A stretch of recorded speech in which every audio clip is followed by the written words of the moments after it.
Salve, salve, meu caro, salve, salve, minha cara. Bom dia, boa tarde, boa noite, boa madrugada para você aí que está me assistindo nesse momento. Beleza? Giovanni Magalhães, professor de Direito Empresarial, gravando aqui essas aulas para as nossas turmas aí da graduação em Direito na Unifor, nesse período aí da chamada quarentena em razão da pandemia do Covid-19. Vou a você que encontrou essa aula aqui no YouTube. Está curtindo esse material que eu estou produzindo para você? Faz o seguinte, ó, dá um joinha aí no YouTube. Se gostou do canal, se inscreve no canal.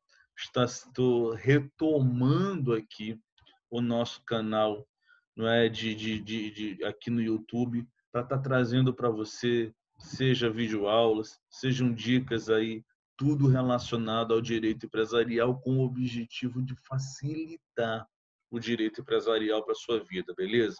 Tá? Você que é aluno meu da disciplina de contratos empresariais agora do semestre 2020.1, está gostando dessas videoaulas? Comenta aí para mim, tá? Seja aqui nos comentários do YouTube, seja no nosso grupo específico de WhatsApp. Visa lá se as aulas estão ok, se está gostando, se está curtindo. Dá para a gente esse feedback para a gente poder então continuar o nosso trabalho, beleza?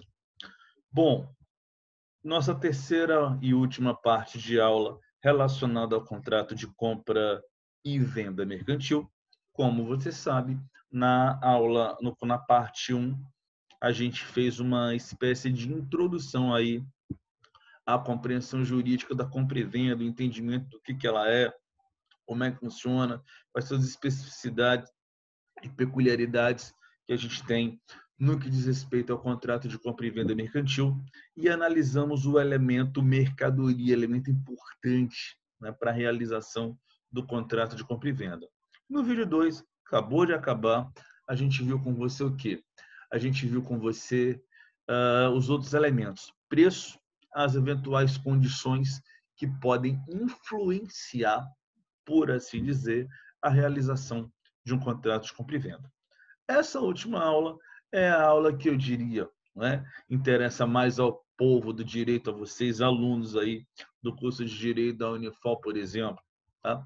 Que é a aula em que a gente vai tratar, por assim dizer, tanto das obrigações do vendedor quanto das obrigações do comprador, ambas as partes aí relacionadas a esse contrato, o contrato de compra e venda mercantil. Então, é importante que você perceba aqui comigo, né, quais são as obrigações jurídicas, as obrigações legais que serão impostas aí ao vendedor e ao comprador, com um detalhe importante digno de nota. Como o contrato de compra e venda, numa linha de regra geral, é um contrato que é bilateral, que é oneroso, que é sinalagmático, é importante que você perceba o quê? Que o ônus do vendedor, a cada obrigação pertinente ao vendedor, nós vamos ter o respectivo bônus para o comprador e vice-versa. Cada dever do vendedor é um direito do comprador. Cada dever do comprador é um direito do vendedor. É importante que você observe isso, beleza? Sem demora, então, vamos ao nosso material. Vamos, então, examinar quais são essas obrigações aí, tanto do vendedor quanto do comprador. Evidentemente, vamos começar pelas obrigações do vendedor. Meus amigos, minhas amigas, a principal obrigação que o vendedor vai ter, a principal, não a única, principal obrigação que o vendedor vai ser justamente a de transferir o domínio da coisa, a de transferir a propriedade do objeto para o comprador. E note aquilo que eu estava dizendo para você. Se é obrigação do comprador, se é obrigação, perdão, do vendedor transferir a coisa, é direito do comprador receber essa coisa, fechado? Bom, repare que essa obrigação, ela tem por fundamento legal o artigo 493 do Código Civil, que vai nos dizer a tradição da coisa vendida, na falta de estipulação expressa, dá-se-á no local, no lugar onde ela se encontrava ao tempo da venda, ou seja, cabe a mim, vendedor, entregar a coisa para você e com essa entrega acontecer a tradição, a transferência da propriedade ou domínio. E aí surge uma questão importante, relevante e digna de nota. Qual? E se o vendedor não cumprir com essa obrigação? E se, e não obstante, contrato firmado, com duas testemunhas, reconhecido firme em cartório, o que for, o vendedor vier a não entregar a coisa conforme pactuado? O que pode acontecer? Bom, nesse caso, a gente vai ter o artigo 475, que vai nos dizer: a parte lesada pelo inadimplemento pode pedir a resolução do contrato, se não preferir exigir-lhe o cumprimento, cabendo em ambos os casos indenização por perdas e danos. Ou seja, tanto é possível ao comprador entrar, por exemplo, com uma ação de obrigação de fazer, exigindo juridicamente a entrega da coisa, quanto o comprador, enquanto parte lesada pelo inadimplemento, ele pode pleitear a resolução, o encerramento, o cancelamento desse contrato, cabendo, evidentemente, sempre a depender do caso concreto, eventual perdas e danos em face deste cancelamento contratual. Além disso, uma outra obrigação importante é a de justamente responder por vícios. Quaisquer vícios que tenham sobre a coisa é de responsabilidade do vendedor. E aqui é uma questão importante, digna de nota. Se você olhar essa responsabilidade por vícios no Código Civil, ela está regrada nos artigos 441 e 442. Resultado: se a coisa objeto aí da compra e venda, ela for defeituosa ou ela apresentar vício, né, que torne aí imprópria ao seu uso, é possível o quê? Em favor do comprador. É possível em favor do comprador, do adquirente, tanto a chamada ação redibitória, vale dizer, ele enjeitar a coisa, ele não querer a coisa e isso levar ao cancelamento, à resolução do contrato, ou mesmo o adquirente reclamar o abatimento do preço. Note aqui uma questão importante, tá? Contrato de compra e venda mercantil, ele não tem algo que é dado de direito ao consumidor no contrato de compra e venda que vai ser regrado lá pelo CDC. Além de existir a possibilidade, não é, da ação redibitória, não é? Você redimir a coisa, devolver a coisa em razão do vício, ou exigir um abatimento, o Código de Defesa do Consumidor assegura a possibilidade de quê? De você vir a receber uma outra coisa naquele lugar, um outro objeto, né? Em razão na troca, vamos dizer assim, por aquele objeto viciado ou aquele objeto defeituoso. Isso não existe no contrato de compra e venda empresarial, no contrato de compra e venda mercantil, cujo regramento está no Código Civil. Importante, importante. Existe um prazo decadencial para o comprador, para o adquirente vir a exigir aí, seja a redibição, seja o abatimento do preço. Que prazo é esse? No nosso caso, veja bem, no nosso caso, só estou preocupado com a compra e venda empresarial ou mercantil. Esse prazo ele é de 30 dias, já que a coisa objeto da compra e venda mercantil é necessariamente móvel, tá? Contado aí da data da efetiva entrega, tá? Se o bem já está na posse do adquirente, esse prazo ele se conta da alienação e é reduzido à metade, tá? Então, o prazo ele é de 30 dias, mas se já está com o adquirente, o prazo passa a ser de 15, tá? Detalhe importante, parágrafo 1º. Quando o vício, por sua natureza, só puder ser conhecido mais tarde, o prazo contar-se-á do momento em que dele tiver ciência até o prazo máximo de 180 dias em se tratando de bens móveis. Então, repara, vendido hoje, eu tenho 30 dias para poder exercer aí o meu direito contra o vendedor em razão da responsabilidade por vícios, seja a redimição, seja o abatimento do preço. 30 dias contado da data da efetiva entrega. Se o vício for oculto, de novo, minha preocupação é direito empresarial, contrato de compra e venda mercantil está regrado pelo Código Civil, tá?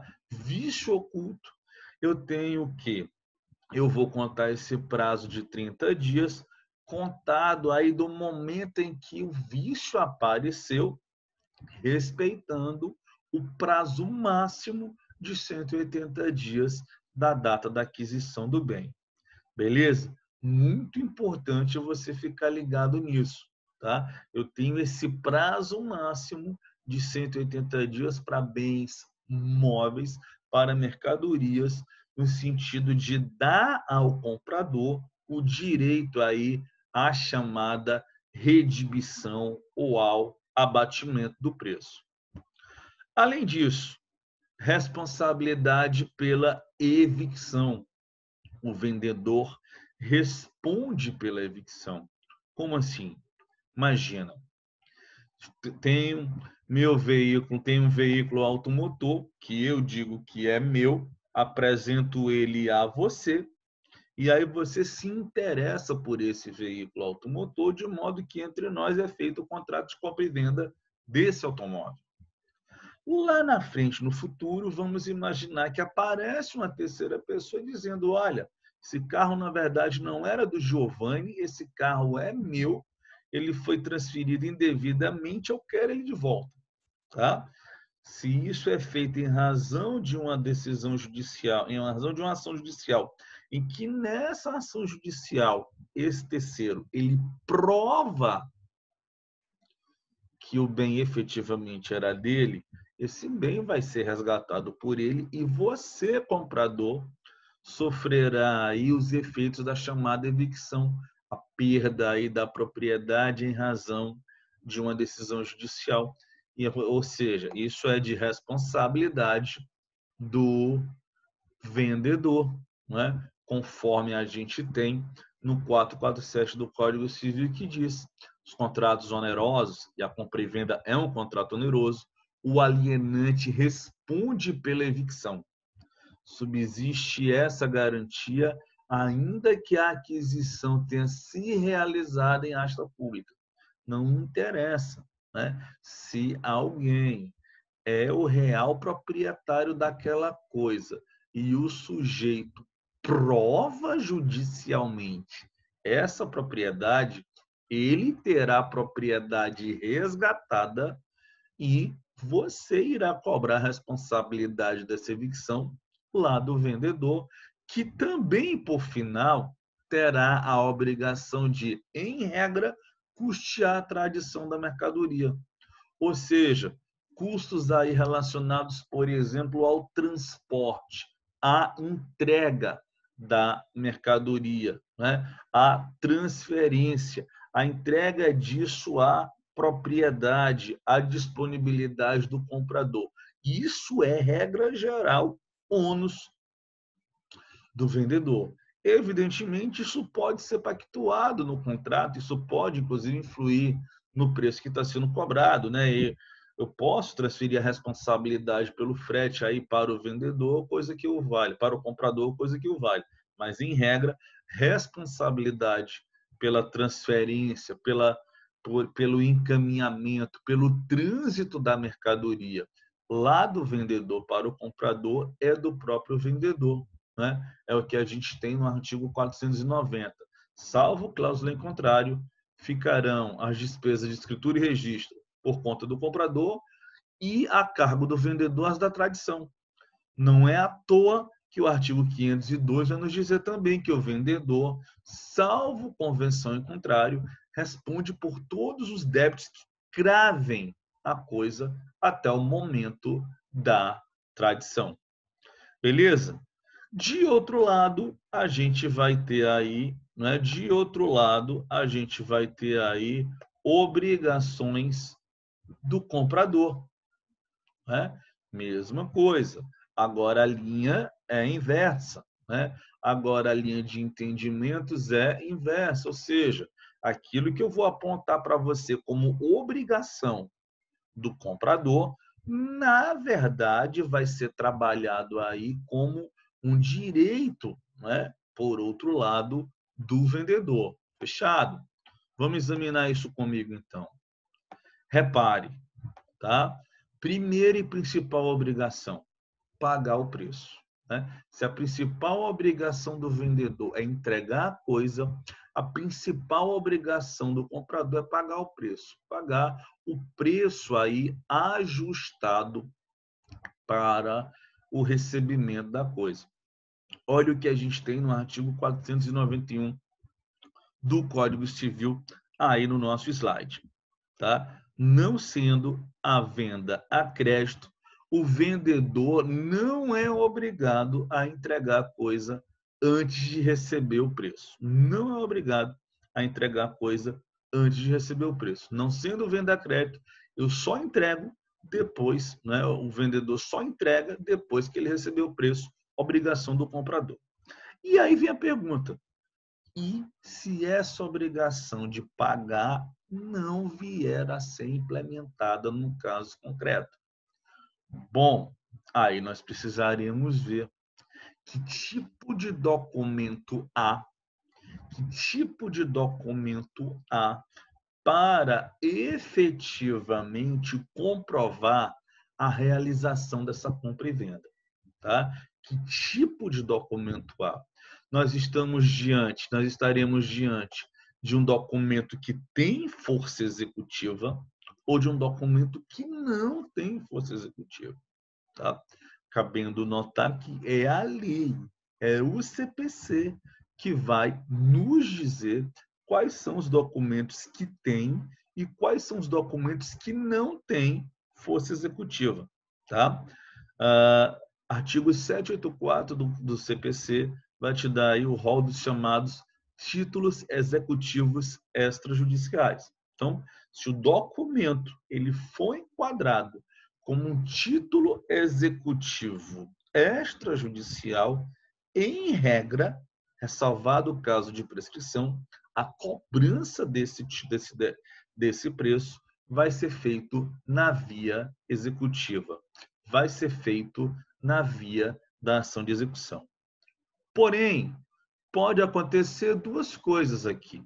Pode acontecer tanto do título executivo deixar de ser executável, porque ele prescreveu, quanto nós estarmos diante de um documento que não tem força executiva.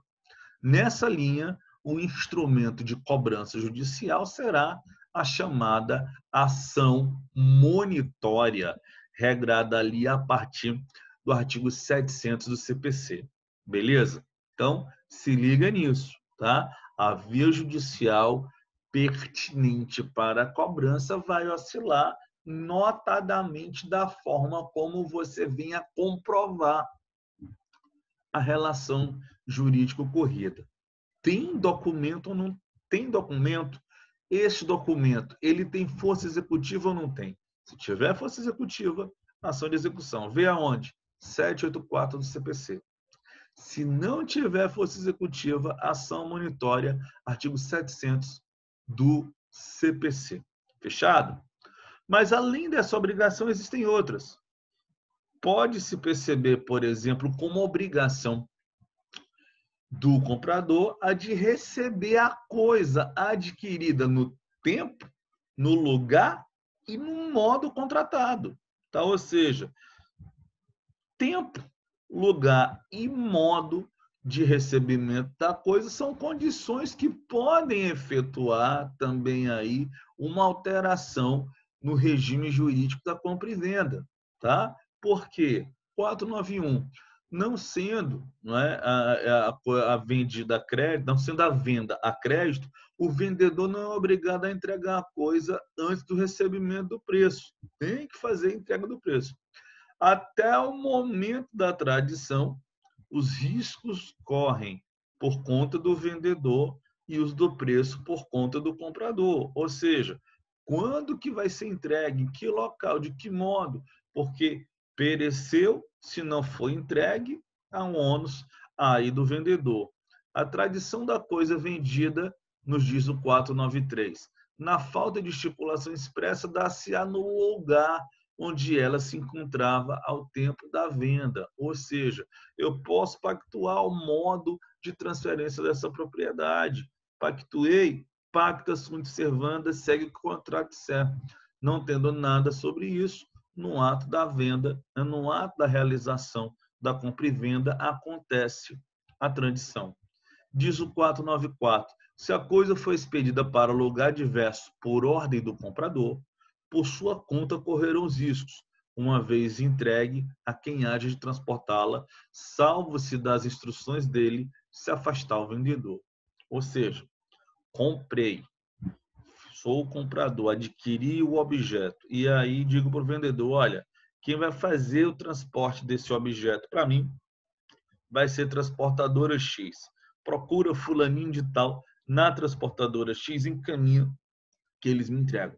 Se o vendedor cumprir esse direcionamento, a responsabilidade pelos riscos aí inerentes à coisa passa a ser do próprio comprador, tudo decorrente dessa obrigação, na forma como tenha sido pactuado, convencionado entre as partes.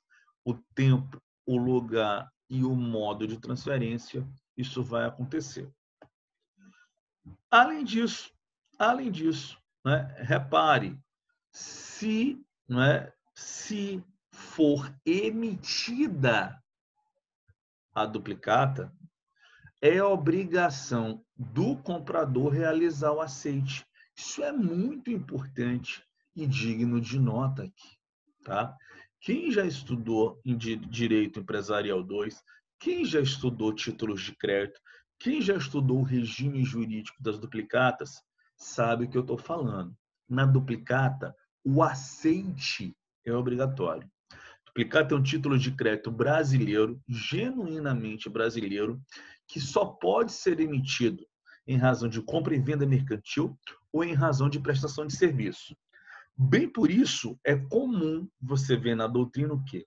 Que a duplicata é um título de crédito causal. A lei estabelece em que situações esse título ele poderá vir a ser emitido. Então, a ideia é exatamente essa. Eu, vendedor, você, comprador, se eu quiser documentar o meu crédito para facilitar a minha cobrança, eu vou emitir a duplicata, dando a você, comprador, uma ordem de me pagar tantos mil-reais em razão de mercadorias XYZ. Tá? Você é obrigado a manifestar o aceite na duplicata, caso ela venha a ser emitida. Importante, o vendedor, o empresário, ele não é obrigado legalmente a trabalhar com duplicata. Ele não é obrigado legalmente a trabalhar com duplicata. A emissão da duplicata é facultativa. que é obrigatório para o empresário é a emissão da chamada fatura, da nota fiscal fatura, em que a partir dela é possível ao empresário documentar o seu crédito para facilitar a sua cobrança através da duplicata. Vamos ver isso? Olha aqui comigo, então, no nosso slide, a nossa tela. Olha o que a gente tem aí, então. Tá? Artigo 2º da Lei de Duplicatas. Olha o que ele nos diz. No ato de emissão da fatura, dela poderá ser extraída uma duplicata para circulação com efeito comercial, não sendo admitida qualquer outra espécie de título de crédito para documentar o saque do vendedor pela importância faturada ao comprador. Ou seja, você, comprador, pode até emitir um cheque para me pagar em razão da compra e venda mercantil pactuada entre nós. Mas, em cima do seu cheque, eu não vou ter o menor controle. Você pode, eventualmente, depois de emitir, de me entregar, dar lá a contraordem, dar lá a sustação e eu, eventualmente, não receber. Para documentar esse crédito e facilitar o instrumento de cobrança, eu posso emitir a duplicata. Mas, importante, não é obrigatório a emissão da duplicata. A emissão da duplicata é facultativa. O que é obrigatório, até para fins tributários, é a emissão da nota fiscal fatura. Agora, se o vendedor emitir, o comprador está obrigado a realizar o aceite na duplicata. Tanto isso é verdade, meus amigos, que a gente tem na Lei de Duplicatas, a Lei 5474/68, norma estabelecendo o seguinte: mesmo que o comprador, que a gente chama lá no direito cambiário de sacado, mesmo que o comprador ele não aceite, se nós tivermos o protesto por falta de pagamento e o comprovante de entrega e recebimento da mercadoria, vale dizer, o canhotinho lá da nota fiscal, que a gente destaca e separa, desde que isso aconteça, é possível você efetuar a cobrança do comprador, ainda que ele não tenha assinado a duplicata. É por isso que a doutrina fala que na duplicata o aceite é obrigatório ou presumido. Eu tenho como provar juridicamente o aceite. Tá? Então, tá aí a obrigação. E para fechar, obrigação aí relacionada a registro. Se cabe ao vendedor, caso não haja cláusula contratual em sentido contrário, as despesas com a tradição, transporte, por exemplo, seguro, por exemplo, da operação, cabe ao comprador arcar com as despesas decorrentes do registro, né? Imagina que você tenha que pactuar, né? Imagina que você tenha que fazer efetivamente algum registro para que esse contrato de compra e venda ele possa vir a ser operado. Os custos relacionados a esse registro correm a cargo aí do comprador. Isso pode vir a ser pactuado em sentido distinto, mas caso não haja norma relacionada a essa questão, esse ônus é do comprador. Fechado? Bom, meus amigos, então é isso.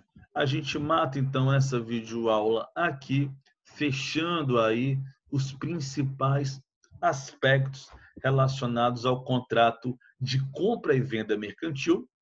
Eu me despeço de você exatamente te dizendo o seguinte: primeiro, né, se você está tendo acesso a esse vídeo e você não foi meu aluno no semestre 2020.1 da disciplina de contratos empresariais na Unifor, eu peço então que você, se gostou do vídeo, dá aí um joinha, aproveita inclusive e se inscreve no canal, caso você não tenha ainda feito a sua inscrição, e de resto agradecer aí a você, ao eventual feedback que você me dê sobre essa videoaula. Se gostou aí dela, manda aí o comentário, que tipo de tema de direito empresarial que você quer saber, qual é a sua dificuldade, qual é a matéria que você tem dificuldade aí em direito empresarial, para que a gente possa, então, via facilitar a sua vida com outros vídeos como esses aqui,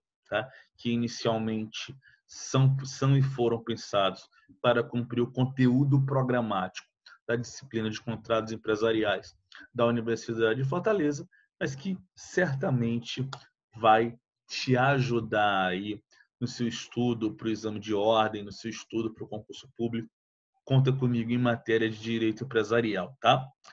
E bom, para fechar, né, como a gente está em época de pandemia e a gente não pode dar as mãos, vamos trocar então aí esse aperto de mão pela saudação de Wakanda, tá? Wakanda para sempre. Valeu, até a próxima videoaula.